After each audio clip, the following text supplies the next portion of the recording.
I can rename myself. Oh no, it was fun. I saw that and I was like, oh, we got a new participant this morning, and then I saw your face. I was like, that's not Jennifer. Yeah.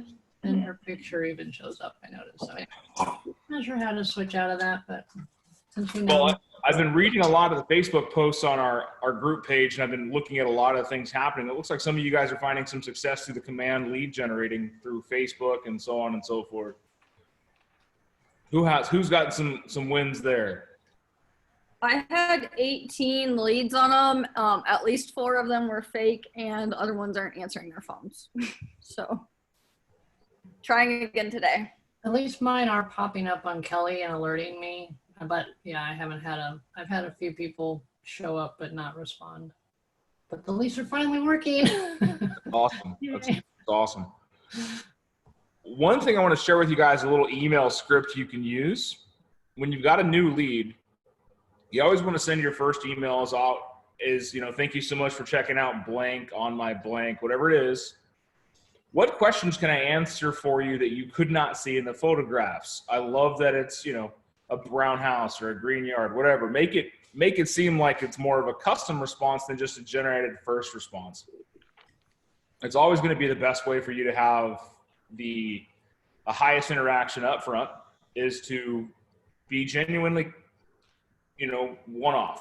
You don't have to have every email being completely custom to every lead type, but you can have a form template you can just copy and paste real quick, or you can set up a drip campaign to handle it. And the first one's always very simple. Always asking a question to get a response. What questions can I answer for you that you couldn't see in the pictures? That's a whole lot better than saying, what questions do you have?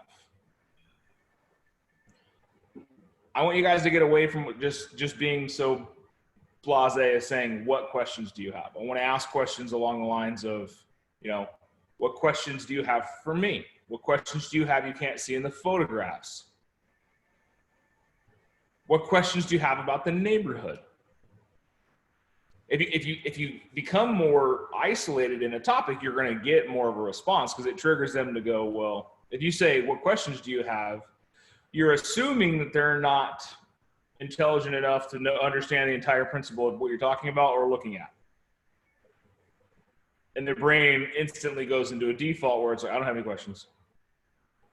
I understand it. It's weird psychology that does that. But when you put in there, what questions do you have about the master bathroom? What questions do you have about the roof? What questions do you have about blank? It triggers where they're like, I didn't have a question, but maybe because he's asking me or she's asking me, I should have a question. And this allows them to start thinking openly. Now, when you're like, any questions? Stop. What questions do you have for me? It starts picking the brains out. So a really good email when you're getting leads, like Renee's got at least 4 of them are bad. I bet the emails are still good. The phone numbers are bad. So. No, the emails were bad too. Okay, cool. You got awesome leads. I had 3 that bounced back immediately, and then one of them was no@no-do-not-email-me.com. Well, that happens. How many times have you put in a lead, right? You don't want them to use one of the information, you send some bullshit out. But if they give you the right email, or like it says jonesmith@hotmail.com, you can assume it's a good email. If it's foff@gmail.com, you guess it's wrong. I still send them an email anyways. Oh yeah, I tried it, but it bounced back. So an email you can send with a bad phone number if it's 555-555-555, whatever it is. If the CAPTCHA didn't already scrub it out, send them a simple text email with the subject line that says, hey, I just tried to call. Or, hey, I'm trying to reach you.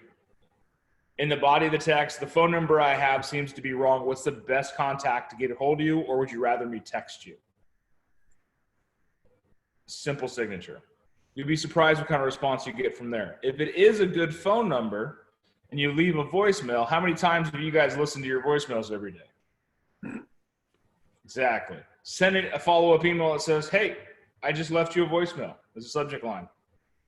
And in the body of the email, send the voicemail through a text version. So you'll be surprised what kind of contact you'll get back.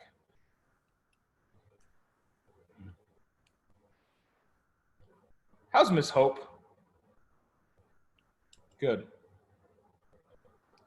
What are you guys working on this week? What do you want to work on? This is your scripts and role play.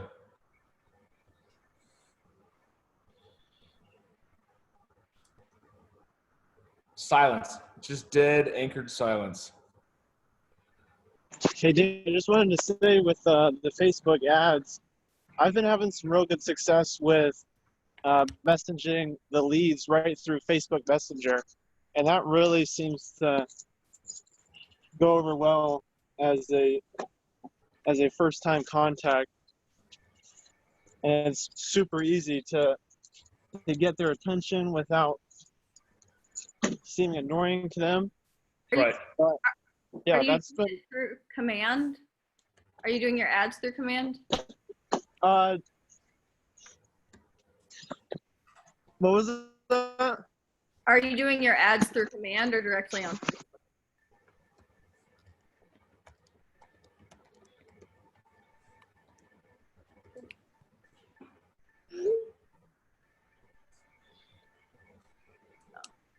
I was more so wondering if he's doing it on command or Facebook, because some of them I can't find on Facebook. Yeah, we lost Isaac. Must have bad connection. Okay. He'll be back. But that is what, if you know they're on Facebook and you know who they are on Facebook, it's a great way of reaching out to them. Yeah, I just don't. There's some of them that have simple names so I don't know like who it is. Right. Absolutely.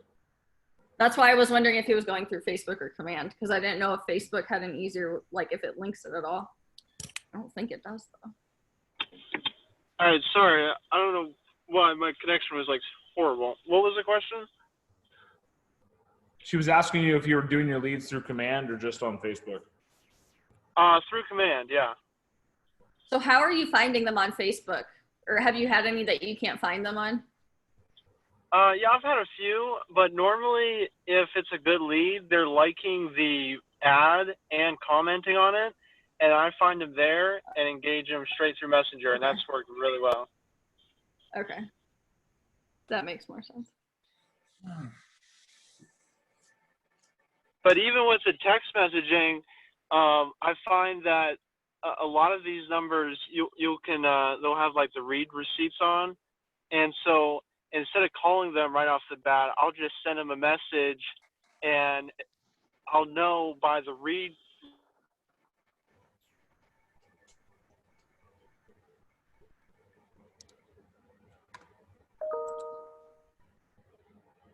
We lost Isaac again.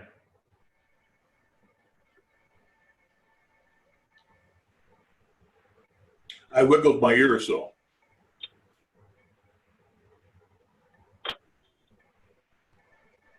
Well, anyways, till we get him more stable line, I don't know what's going on with him, but awesome. Hope you were saying something. I saw before you unmuted. We still can't hear you, my friend. I saw that. What about now? We can hear you now. Oh, great. Okay. I just have to press this button the whole time. No problem. So anyway, I have a question about a listing. If we're moving on to a Q&A, some things I need help with. Okay. I mean, we can script through it, yeah?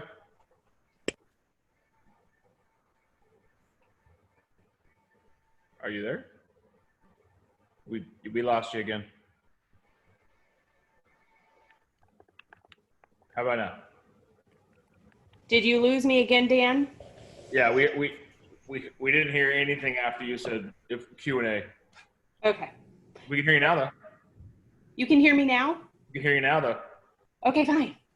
Let's go with it. Let's go with it. I'm making an effort to get a listing from somebody that I've known for 5 or 6 years. It's her mom's house. She's making an effort to sell it. She has a house of her own. I've reached out.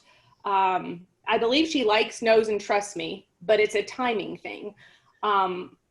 She is currently renting her house to her nephew. So her sister is giving her trouble about, well, if you make him leave, you know, it's the whole family guilt thing. Yeah. And she's getting a decent rent, $1,100 or something. So the point of it is I've sent cards. I follow up with her every other week, just to check in, you know, no pressure. But I finally just dropped off a listing packet and something from title to her, and we visited for a little bit at her house. I just dropped it off unexpectedly. She was making banana bread, so that was lucky. And just visited with her a little bit, but she really has concerns about upsetting her sister, but she's also to a place where she's about to retire. And I made every effort to say, what would that look like for you if you could have that money to retire? So I wondered how to bridge it, because I felt like I came over all the objections about not having people come in and going in the house, maybe doing a rental and saying it's available, 4 months out. So I'm just looking at if I missed anything, because I'm still waiting for her to call, to make that, pull the trigger. Anybody ask nephew if he wants to buy the house? No, he doesn't have the means to buy the house. Have you made an offer to help him find a new rental property? I haven't touched on that yet. Because right now you need to ease the guilt. And now she may not be totally honest with you about the guilt in the family. That should just be an excuse not to do things. A lot of people don't want to make decisions. So if her sister's laying that on her, it may just be the excuse that she doesn't want to even think about it right now.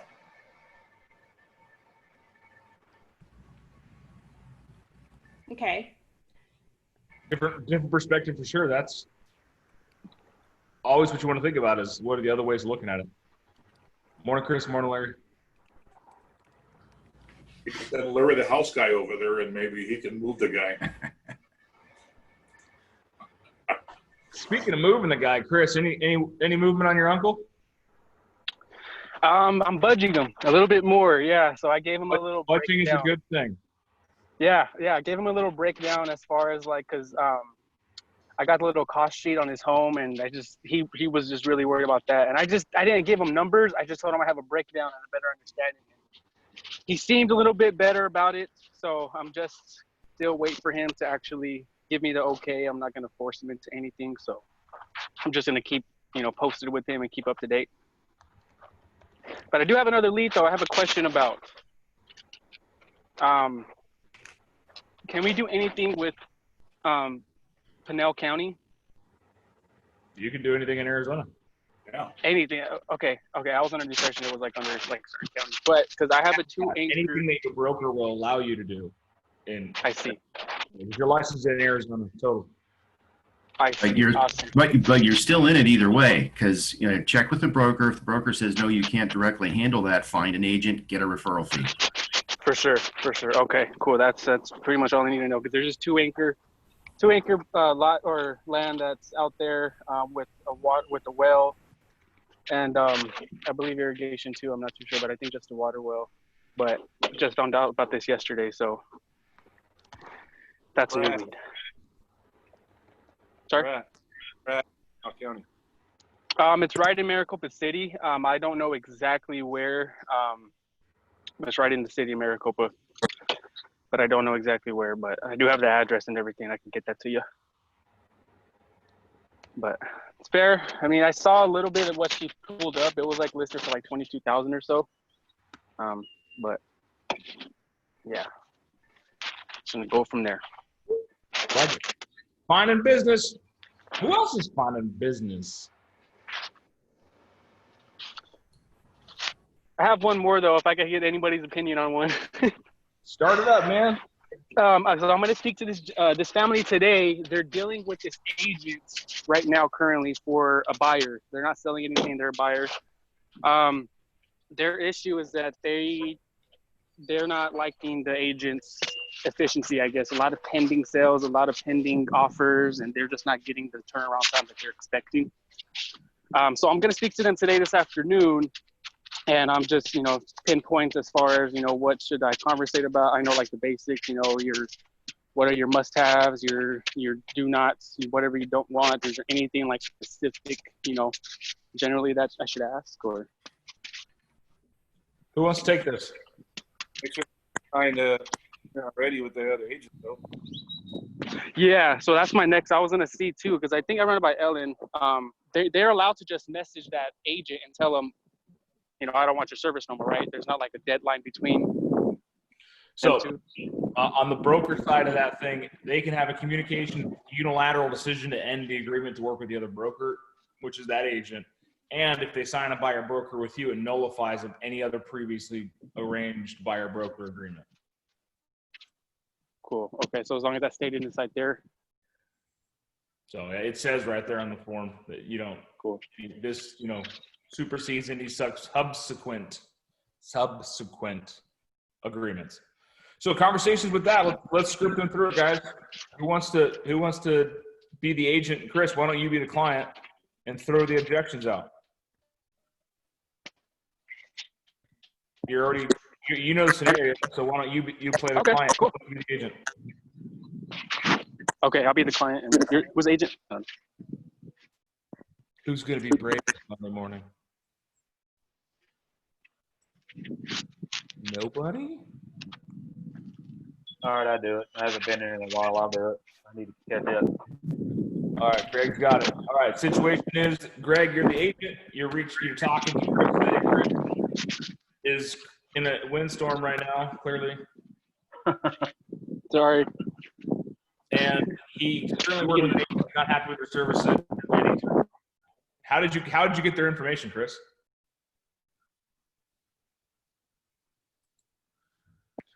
I got him through my fiance. It's her mom's cousin. Her mom's cousin. Perfect. Even better. Family referral. And ring. Hello. Hey, is this Chris? This is him.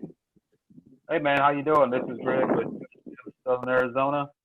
I got your number. Oh, bless her. Yeah, I got your number from my fiance's mother's cousin. Is that what you are? You're my fiance's mother? Okay. Most definitely. All right. What exactly are you going through right now with your home search?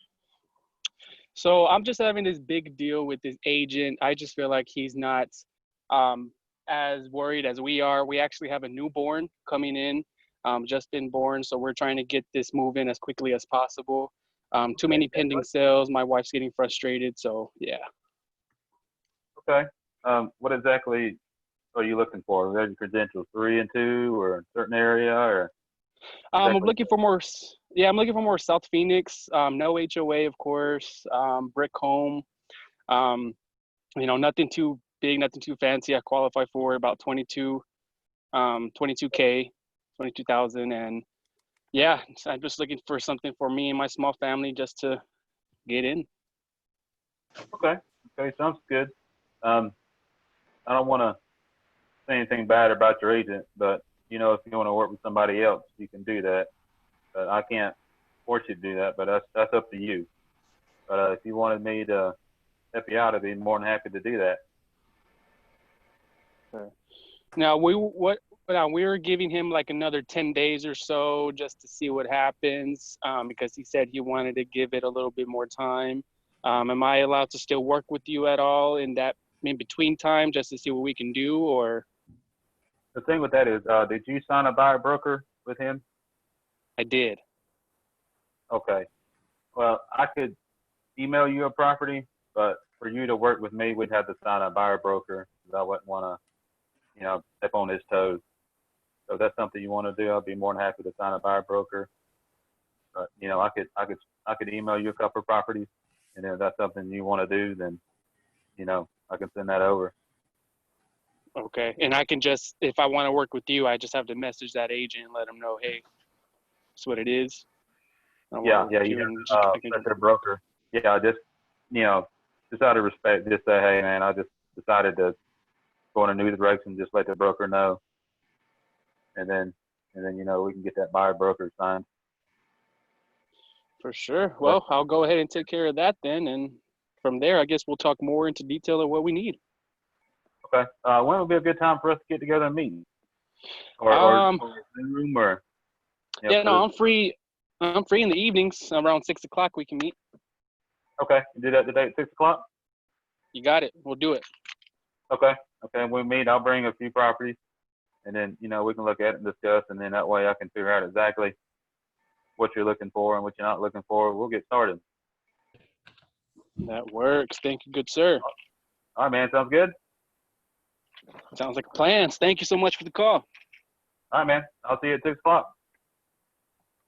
Have a good day. All right, you too. Awesome. Any feedback from the group? My only suggestion is go into what is it that he doesn't like about the other agent, and then repeat that back to him, because you kind of gave into him pretty easy. And if this person doesn't know who you are, just because you're a friend of the grandmother's uncle or whatever it was, doesn't necessarily mean that you're going to be the person. So ask, is it about this other agent that's not making you happy? Is it that he's not calling you back? He's not showing you houses? You mentioned before they're all expired. Sure. So on this, and then I would go into how serious a buyer are they? But it sounds like Tucson that things are going very quick. So if you're not ready to make an offer right away, that's why you're going to get a lot of these expires or not expires, but already in contract. Yeah, That makes sense. I gotta raise a concern.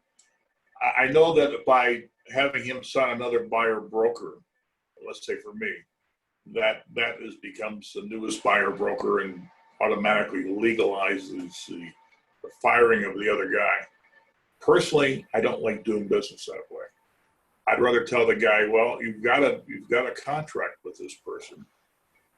You need to tell them you want out of the contract, and I'd be most happy to help you afterwards, But I just don't feel really comfortable into doing that. Never have, never will be. Yeah. It's that's probably how I best to feel. have them cut the contract with that broker, and then once all that's done, I'll give them the contract to do so. Well, you lead yourself into a sticky wicket because you don't know that buyer that well.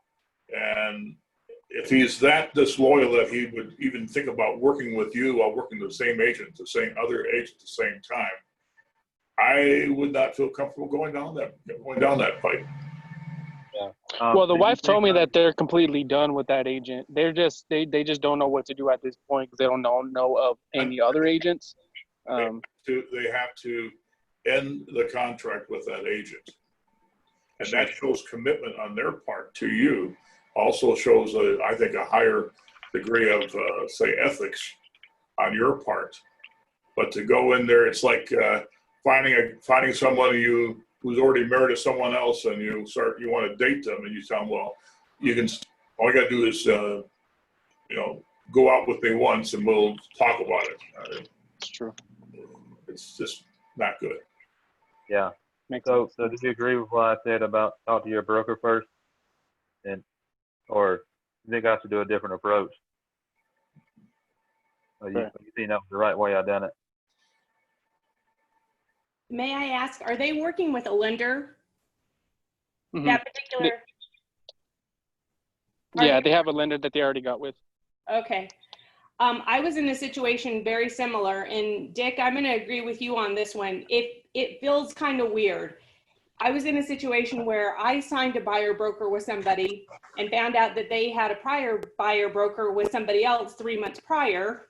And I only found out because I was sort of tipped off with the lender just to be careful with that client. And I didn't know what that meant, to be careful.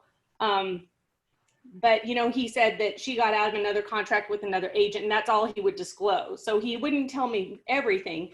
But I found out when we were setting an appointment for another home, the agent that I called said, oh, she has another agent that just called to schedule an appointment. So I would just, if they would do it to that person, they'll do it to you. Okay. So my first objective is just to get them to cancel that contract before I start doing stuff with them. I can send them homes for the most part, but I can't actually get into detail of finding them homes and this and that and all that matter, right? If I could point out one other thing, you don't have to make every contact you have into a sale. There are some people you don't want to do business with, and lots of people want to buy houses or sell houses. So sometimes you want to vet and cut the cord. if they'll maybe have them send you a letter saying, I have already canceled my contract with my agent, and they send it to you, then proceed. But I agree with Hope. If they will do it to someone else, they'll do it to you. And I've seen many times on the buyer's side where someone is working with 2 or 3 agents at the same time, and they don't tell you about it. And that's why I always get a contract signed with that buyer before I do anything with them. So another point to CSIS and play devil's advocate, if a client is working with a subpar agent and they reach out to you, whose obligation is it to give that client a world-class experience? Yes. So you have a client that is not getting service correctly. Listing buyer does not matter. If the agent that is representing them at this moment is not upholding the fiduciary responsibility of servicing that client in the highest and best manner, and that client reaches out to you for support, either through a referral, friend, family, or just happenstance, then it is 100% ethical to have that discussion with them. And like Jason said, ask questions. What is it about the interaction you've had so far that you find to be lacking? What are you missing? What's going on? Tell me the situation. If you can say, well, they're not answering the phone, they're not doing as I wish, they're not telling me which kind of offers are out there, I can't get a hold of them. You know, he told the sellers that I'm super needy for a house and put me in a weird negotiating point. Does this change the way that you think about handling this client now? It's not a loyalty thing, guys. They're loyal to their goal, period. Whatever agent's going to give them the best opportunity to get there, and that's what needs to be you. If somebody's coming out of a place of need, we have to come from a place of contribution. And that's the question. Hey, Chris, thank you so much for reaching out to me. I really appreciated my fiance giving me your information from her aunt. And it really sounds like you had a rough situation. Why don't you tell me about it? Cool. Well, why is that important to you? What would you have liked to see differently? What would you have liked him to do? Okay.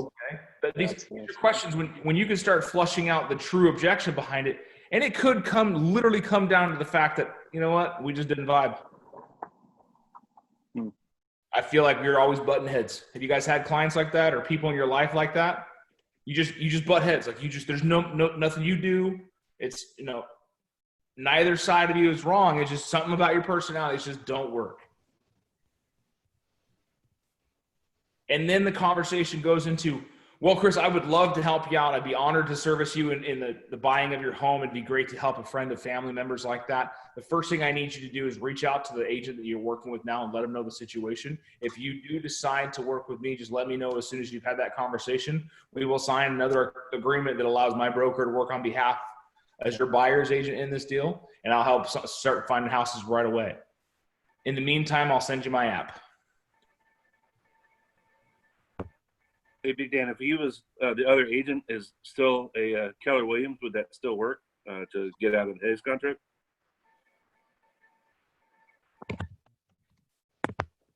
But that's why, guys, if you're not doing what you're supposed to do, somebody that does it at a high level will come and take your clients. I assure you, after 5, 6, 7 blown offers, they're looking. They're asking around. They're like, this freaking agent can't seem to get his, toes in the ground, or she's not competent, and I've lost 7 houses already. It seems like I put offers on 100 homes, and then her aunt's like, well, I know this guy or this girl. That's why we have these conversations. This situation goes all the way back into a buyer consultation. We explain the market. It's a super hot market right now. There's going to be multiple offer situation. Houses are going to hit the market under contract. We need to be as proactive as possible. I'm going to be researching everything out there, talking to my agents in the office as well as my other brokerages, and finding the perfect home for you. It's going to be a street fight, but you got me in your corner. Right? If we set them up for some of the expected, downfalls and negative times, do you think it's going to be as rough of a situation?